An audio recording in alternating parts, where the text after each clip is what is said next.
Salut, c'est dans la poche. Aujourd'hui, nous sommes au Grand Tornu.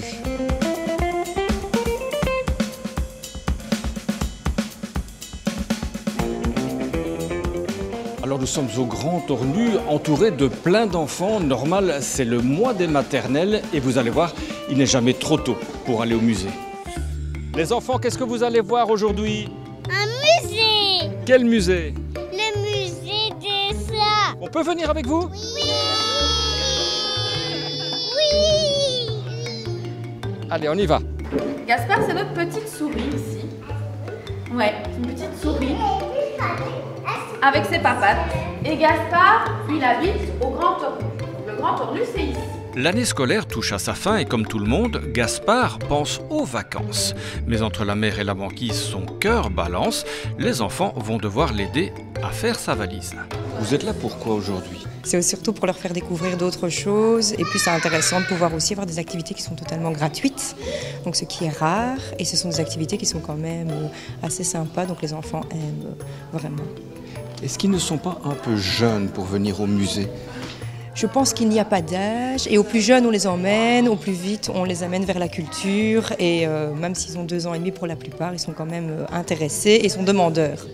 Pendant ce temps, au Max, d'autres enfants s'immergent dans l'univers de l'art contemporain et ses mystères. Qu'est-ce qui te fait rire?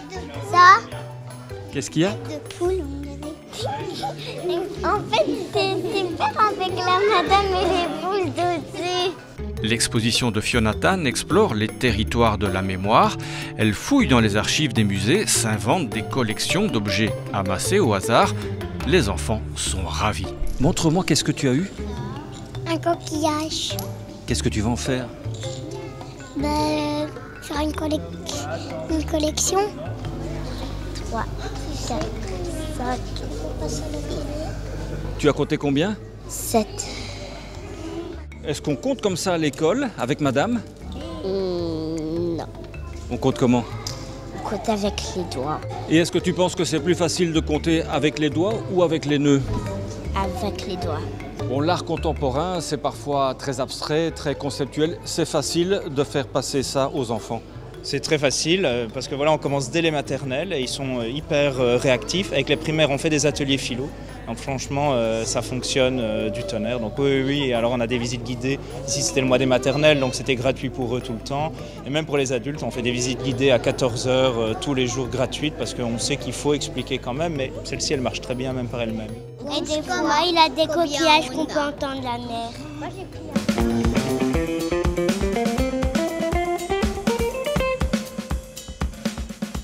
Cette immense installation est directement inspirée de la civilisation inca. À l'époque, on faisait des nœuds pour compter les choses, pour se remémorer aussi des événements, une manière d'archiver l'histoire. Eh bien, à l'école du futur aussi, on a décidé d'archiver pour ne pas oublier l'histoire avec l'exposition de Hainaut Mémoire consacrée au génocide rwandais.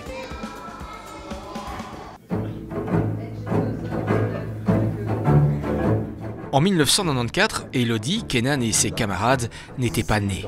Et pourtant, aujourd'hui, ils sont venus pour tenter de comprendre l'incompréhensible. Le génocide du Rwanda se pend de notre histoire qui n'est pas inscrit au programme éducatif. Alors, Gilles, leur professeur de français, a décidé d'en faire un projet d'année.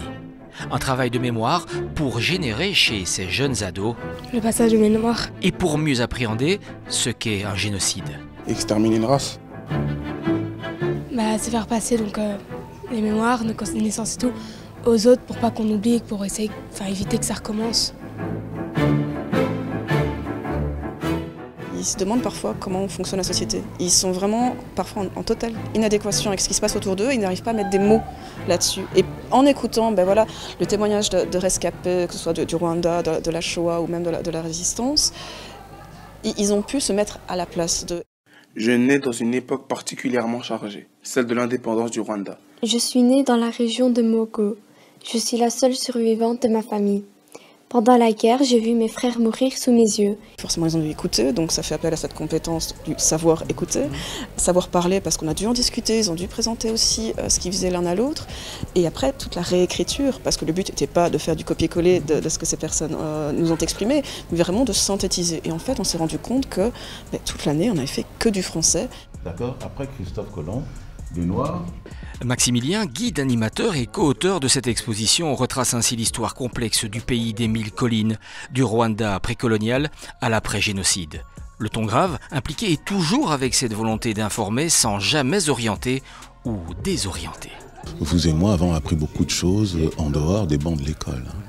Et donc ici, ce que nous faisons, c'est vraiment aussi de favoriser l'idée d'apprendre en choisissant ses maîtres. À la fin de la Seconde Guerre mondiale, le système colonial est remis en question, notamment par les Américains et les Soviétiques au nom du droit des peuples à disposer d'eux-mêmes. Qu'est-ce que vous avez compris ici ou que vous n'avez pas compris?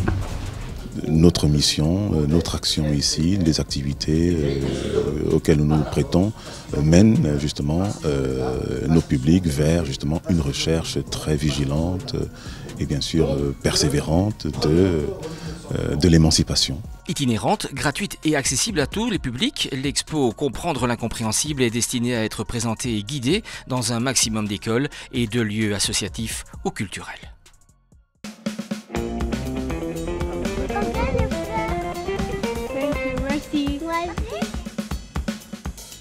Derrière moi, ils sont en train d'installer la prochaine exposition. La plupart des pièces sont arrivées en camion.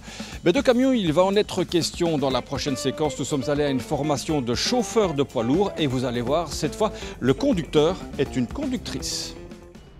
Attention, tu commences à la casser, viens droit. Je m'appelle Céline, j'ai 29 ans. Redresse, à fond, redresse. Et je viens de commencer ici au mois de décembre le métier de formatrice chauffeur poids lourd. Là, tu ravances un petit peu vers la droite, 2-3 mètres à droite. Ici à l'école Afarcienne à l'IPEP. Mets ta cabine devant ta SMI. Il y a 3 manœuvres à faire, la ligne droite, la mise à la bordure et puis la mise à quai. La mise à quai au début, c'est la plus compliquée. Hop! Faut descendre. Ça, c'est raté par contre. Parce qu'ici, il l'a poussé de plus de 15 cm, donc c'est raté. C'est pour ça que j'ai qu'il faut redescendre plusieurs fois. Il n'y a aucun souci avec ça. T'es d'accord? Allez, suivant. Bon, ici, tu avances bien droit. Tu regardes un point bien fixe là-bas dans le fond. Et alors, tu viens regarder dans tes rétros qui est le même espace de chaque côté. Je pensais qu'il n'y avait que des hommes dans ce métier avant de découvrir Madame. Et c'est vraiment bien d'avoir une femme aussi et surtout qu'elle a du métier derrière. Dès que la formation a ouvert, direct que je me suis lancé. Je n'ai pas été déçu, l'école est super, les formateurs sont super, donc vraiment aucun problème là-dessus. Donc tu gardes bien ton volant à droite, tu laisses bien rapprocher ton jumelé vers la bordure. Quand tu vois qu'il est bon, tu redresses et à tous les coups ton jumelé est bon et ta route devant ici elle est bien sur le joint, donc tout ton ensemble est bon. C'est vraiment ça qui te manque. Avance de 3 mètres juste pour faire ça. Les derniers qui viennent de finir, on a passé les permis lundi, donc justement avant-hier, et ils ont fait 8 sur 8. 8 réussites sur 8. Donc c'est vraiment, apparemment c'est super rare et c'était vraiment mes premiers permis. Donc j'oublierai pas quoi, c'était une bonne promotion. J'allais en camion avec mon papa depuis que je suis petite. Pendant toutes les vacances scolaires, j'étais tout le temps en camion. Et là donc c'était vraiment quelque chose de naturel. Je ne me voyais pas faire autre chose que chauffeur poids lourd. Et puis maintenant, formatrice. C'est vraiment un beau métier. Moi, j'aurais jamais rien su faire d'autre. C'était vraiment en moi, c'est une passion. Et je roule encore ici le week-end ou pendant les congés. Pour ne pas perdre la main. Et je trouve que ainsi, ça nous laisse des anecdotes à pouvoir raconter aux élèves. Je pense que j'ai quand même dû faire plus mes preuves qu'un homme. On m'attendait plus au tournant en tant que femme. Au début, j'avais un peu peur. En étant femme, je me dis, il n'y en a pas encore beaucoup des formatrices. Donc je me dis, est-ce qu'ils vont me prendre au sérieux comme ils prennent au sérieux les hommes? Mais franchement, oui, ils voient vraiment que les conseils sont bons et ça se passe vraiment bien.